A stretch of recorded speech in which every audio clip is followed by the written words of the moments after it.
Welcome back to This Week. I'm pleased to be joined by Affordable Housing and Economic Community Development Executive for 3 Nashville mayors. I said 2 in the intro. I short-shifted him a mayor, Matt Wiltshire. I apologize for that. Quite all right. It's great to be with you, Bob. Nice to see you. So You've been in the room. You've worked with the mayors. I have. Why do you want to be mayor of Nashville? Maybe more importantly, why do you feel you're the person to lead this city at this particular time? Sure. Well, again, thank you for having me on the show. It's an honor to be here. I've watched it for quite some time, and it's great to be a guest. So as you alluded to, I've worked with 3 different mayors and know mayors since before and after that as well. I entered this race 10 months ago because as I was looking around the city, it just seemed like there were a lot of things that were not working for Nashvillians. And we know the big things. A couple of them you addressed in the earlier segments: education, public safety. Nashville's far too unaffordable for many folks. Those are some of the big things, but there really are everyday things that just aren't working right. Potholes on too many streets, trash not getting picked up, litter on the streets. And I thought with my executive experience within the mayor's office, within the public sector and the private sector, I had something to offer. And so we got into the race, and a lot has changed since then. Folks have gotten in and gotten out, but what I'm focused on has not changed. Nashville has so much going for it, but as you mentioned, there are issues. Crime is exploding in the wrong places. Juvenile crime is having an issue. Guns, education needs some attention. For your first 4 years as mayor, you can address one and really make an impact on one issue, maybe even fix that one issue. What's that one issue? It's a tough question. I think a mayor does need to be able to focus on a bunch of different things. And so, but I'll answer your question. If I only had one thing, it would really to make Nashville more affordable for the people who live here, for the people who built the city in particular for our senior citizens. Now I'm going to cheat a little bit and say an important part of making the city more affordable is helping to improve wages. I think that really does start at having a world-class education system. It also starts with having affordable housing, making sure that the community is safe.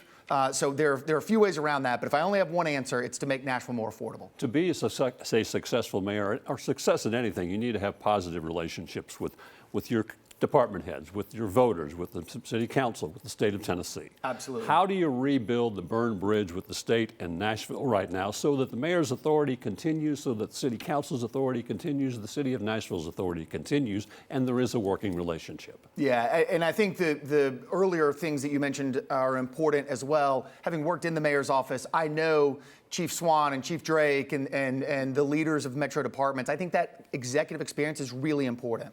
As it relates specifically to the state, I actually have a career of building positive relationships with the state. When I was the director of the Mayor's Office of Economic and Community Development, I worked with then Commissioner and now U.S. Senator Bill Hagerty. And then after that, Randy Boyd, who now heads up the UT system. When I was at MDHA working on affordable housing, I worked with THDA. And so I have built constructive relationships with the state. And I believe that as mayor, it'll be my job to build relationships over time. Let me be clear, though, because I think this is very important. When Nashville is attacked and threatened, it's really important to stand your ground. And I think you actually have stronger foundation to stand on when you have existing relationships and there's better communication. We've seen that elsewhere.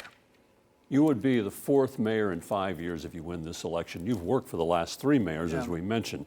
The voters of Nashville probably are looking for some stability. How can you guarantee that stability if you take office in a few months here? So this really is the only job I want to have. I am a Nashville native, as you know. This is not about politics to me. I got into the race because it wasn't about politics. It wasn't who's running and jumping in and state senate. It was about seeing the challenges in the city and attacking those challenges, improving life for Nashvillians is actually the only thing that I want to do. So yes, if I am elected, when I am elected, I will certainly work on that. And I think a lot of these challenges are going to take a long time. I would intend to run for re-election. I hope to be here for the next 8 years. One more question connecting voters to the office of mayor. To win, you have to win the voters' trust. And right now, the trust in politicians among voters is not strong. How do you gain that trust? What do you say to the people of Nashville who may or may not vote for you? Hopefully they will. I know you want that. Sure, sure. That you can trust me to abide by my word. I'm going to work for you. My first answer would be that I'm Ashley Wiltshire's son. Now, most of your viewers probably don't know my father, but he was the kind of guy who, if he had an iced tea with free refills, wouldn't allow you to have a sip of it because that's stealing from the restaurant. That, I am not Ashley Wiltshire, but he is the standard to whom I measure myself and who do I aspire to be. More importantly, I think I have a proven track record of being a person of my word. And in fact, at times on the campaign trail on some of these forums, I've not made firm commitments when folks have asked for commitments because I believe that what you say is ironclad, and I'd rather run through that brick wall over there than not hold up one of the commitments I made. Matt Wiltshire, candidate for mayor of Nashville. Our conversation continues when This Week continues. Stay with us. We'll be right back. Welcome back to This Week and my conversation with Nashville mayoral candidate Matt Wiltshire. We'll talk about a few issues. I think one of the main issues that Nashville faces that's a real toughie is mass transit. I think the city is behind. The growth continues. There's so much great things going on, but this one's going to be tough to solve because it's not just about Nashville. It's about the bedroom communities and the people who come and go from the city every day. Yeah. Do you have a plan? Do you address this situation? Does it have to be more than Nashville, state, and federal? Can private partnerships take part? How do you address it? Yeah, there are a bunch of components to this, not all of which we probably have time to get into in this segment, but the short answer is yes. But there is one piece that we will start the day that I am inaugurated as mayor, and that is having mass transit, gold standard BRT from the airport to downtown. And I think that can help in some ways to take traffic off of I-40, but it's really actually not about even the folks who live or who visit us as tourists, but it's about people who live in Nashville. So as you recall, the AMP in 2013 was defeated in part because there was insufficient right-of-way, but there's a lot of right-of-way available along Murfreesboro Pike. The 55 Murfreesboro is already the highest ridership bus line that we have, and there are significant opportunities to build affordable housing at transit stops along a redevelopment along that corridor. And so the folks who work downtown, in particular hospitality workers, or work at the airport can get to work without having to pay $40 or $50 for parking. I think we can do that. We can get the federal government to pay for 60% of it, and the airport can help significantly as well. Education is key to everything. You've got to have educated people, educated workers. How do you make up for the new funding formula for state education? It effectively is going to give metro schools fewer dollars because the dollars follow the student, and every student that leaves for a charter school or public school takes those dollars with you. As mayor, how do you keep the majority school system viable and growing here in Nashville when you're getting less funding? Yeah, it really is. This trend by the state over the last few years is completely unfair to Nashville and Nashville voters. As you probably know, Nashville pays about 72, 73%, 74 or 5% actually of the education funding in Nashville. In other counties, the state is paying 80 or 90% of their education funding. So I think the key things for us, because Nashville should have a world-class public education system. I'm a graduate of Metro Nashville Public Schools. My wife and I have 6 kids, as you discussed. Please pray for us, Bob. But each one of the schools in Nashville should be a world-class school. I think the key to doing that is to make sure that we have active, engaged, public-private partnerships to provide the wraparound services that the kids who are coming in the school system need and deserve, and that the teachers can then focus on teaching and have to focus a little bit less on things like safety and housing and hunger and languages that a lot of their students are faced with. I think Chief John Drake's doing a great job with trying to combat crime, but crime is growing in Nashville. Young people, stolen guns out of cars, violence on Broadway downtown.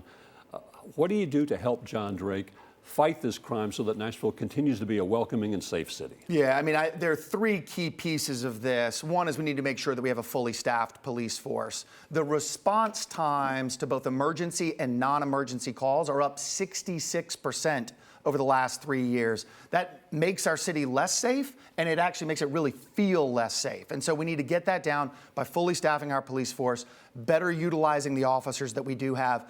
And it also is really important. Let me endorse the Partners in Care program they have to use mental health professionals to address situations to de-escalate those. I think that's important.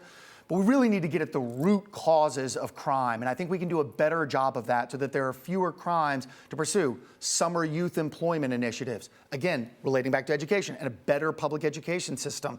When kids believe in their future, they're less likely to harm their neighbors because they have something to lose. We need to make sure we're making those smart investments to make the lives better for people who live here. Has about 30 seconds left. What would you like to say to Nashville voters about Matt Wiltshire? Well, thank you for this opportunity. There are a number of candidates running in this race. I think the one thing that distinguishes me from the other great candidates who are out there is that I have the executive level experience to deliver on the big challenges. I've faced some big challenges in my career. I've raised my hand to take those on each time. We need to get back to basics, and my executive level experience in the private sector, public sector, and nonprofit sector is the recipe we need to solve these problems. Matt Wiltshire, Bob, appreciate your time and your insights. Stay with us. This week will continue in a moment.